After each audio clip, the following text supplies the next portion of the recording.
Hi viewers, இன்றைக்கி different ஸ்டைலில் ஹெல்த்தியான இட்லி மலாப்படி எப்படி பண்ணுறதுன்னு பார்ப்போம். அதுக்கு ஒரு இல்பச்சட்டியில் 2 ஸ்பூனு கருப்பு எள் எடுத்து வெறுமையே வறுக்கணும். படப்படப்படன்னு சத்தம் கேட்ட உடனே அதை எடுத்து தனியாக வச்சுக்கணும். அதுக்கப்புறம் 2 ஸ்பூன் எண்ணெயை விட்டு மிளகா வத்தலை போட்டு நல்லா வறுக்கணும்.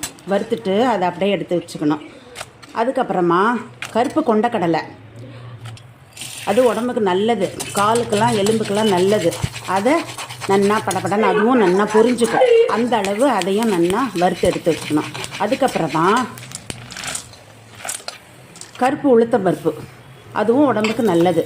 அதே மாதிரியே அதுவும் நல்லா செவக்கிற அளவுக்கு வறுத்து வச்சுக்கணும். எல்லாத்தையும் சேர்த்து ஆறுனத்துக்கு அப்புறமா அதை ஒரு மிக்ஸி ஜாரில் போட்டு உப்பு சேர்த்து நல்லா நைஸாக பொடி பண்ணி வச்சுக்கணும். இது டேஸ்ட்டாகவும் இருக்கும், அதே டயத்தில் உடம்புக்கும் ஹெல்த்தியாக இருக்கும், நல்லது.